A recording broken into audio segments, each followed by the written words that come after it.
సర్వాధికారిని సర్వశక్తిమంతుడైన యేసయ్య ఉన్నతమైన నామములో మీ అందరికీ క్రీస్తు అక్షయ మినిస్ట్రీస్ పక్షంగా వందనాలు తెలియజేస్తూ ఉన్నాను. దేవుని సన్నిధిలో ఈ దిన దేవుని వాక్య ధ్యానము కొరకు ఒక మాటను చదువుకుందాం. యెషయా గ్రంథము 54వ అధ్యాయం 11వ వచనం. ప్రయాసపడి గాలి వాన చేత కొట్టబడి ఆదరణ లేకయున్నదానా, నేను నీలాంజనములతో నీ కట్టడమును కట్టుదును, నీలములతో నీ పునాదులను వేయుదును. దేవుడు ఈ మాటలను చెబుతున్న మాట తను నమ్మిన ప్రజలతోనూ యెరూషలేము పట్టణ వాసులతో దేవుడు చెబుతున్న మాట, ప్రయాసపడి గాలి వాన చేత కొట్టబడి ఆదరణ లేక ఉన్నదాన నీలాంజనములతో నీ కట్టడలు కట్టుదును, నీలములతో నీ పునాదులు వేయుదును అని దేవుడు మాట్లాడుతున్నాడు. అనగా ఈరోజు మన జీవితాలు చాలా ప్రయాసతో కూడి ఒక గాలి వాన చేత కొట్టబడి ఆదరణే లేని పరిస్థితులు మన జీవితాలు ఉన్నప్పుడు, మన పరిస్థితులు ఉంటున్నప్పుడు దేవుడు మనతో మాట్లాడుతున్న విషయం గమనించాలి.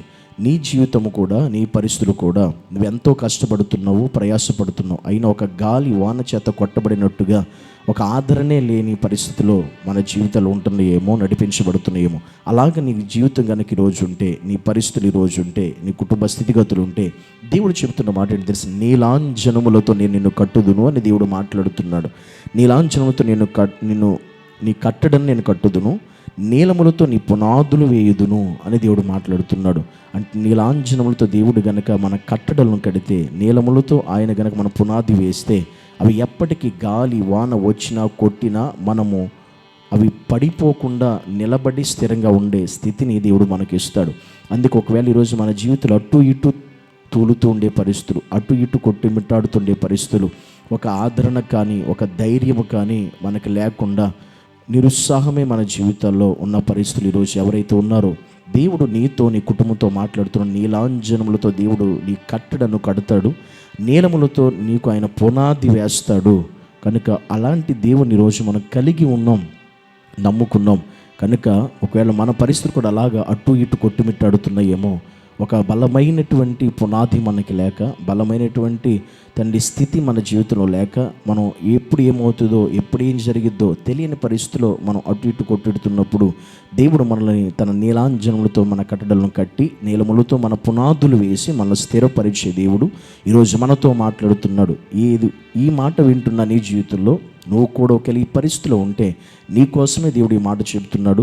నిన్ను కూడా అలా దేవుడు కడతాను అని, నీ పునాదిని కూడా దేవుడు అలా స్థిరపరుస్తానని. కనుక దేవుడు తన చెప్పిన మాట ప్రకారంగా ఈ మాట, ఈ వాగ్దానం వింటున్న మనందరి జీవితంలో కూడా నిశ్చయముగా, సంపూర్ణముగా, పరిపూర్ణంగా ఆ దేవుడే నెరవేర్చి మన జీవితాలను కట్టి స్థిరపరిచి పునాది వేసి, ఎన్ని గాలి వానలు, ఆటుపోట్లు, కష్టాలు, ఇబ్బందులు, ఇరుకులు వచ్చిన కథలని స్థిరమైన పునాదిలా మన జీవితాలు యేసయ్యలో కట్టబడునుగాక. ఆమేన్. ప్రార్థన చేసుకుందాం. తండ్రి, నీకు వందనాలు, స్తోత్రాలు ప్రభువా. నీ సన్నిధిలో మా జీవితంలో ఆదరణ లేక, ఓదార్పు లేక, స్థిరత్వము లేక, ఒక గాలి వాన చేత కొట్టుమిట్టాడుతున్న మా జీవితాలను ప్రభువా, నువ్వు కట్టిన దేవుడు, స్థిరపరిచిన దేవుడు, నడిపించే దేవుడు, నీలాంజనములతో నీ కట్టడను కట్టుదుని వాగ్దానం చేసిన తండ్రి, నీకు వందనాలు. నీలములతో నీకు పునాది వేస్తని వాగ్దానం చేసిన దేవా, నీకు వందనాలు. నువ్వు అట్టి కృప చూపించి సహాయం చేసి నడిపించి నీ నామానికి మహిమ, ఘనత, ప్రభావములు పొందుకోవని యేసు నామములో ప్రార్థిస్తున్నాము తండ్రి. ఆమేన్.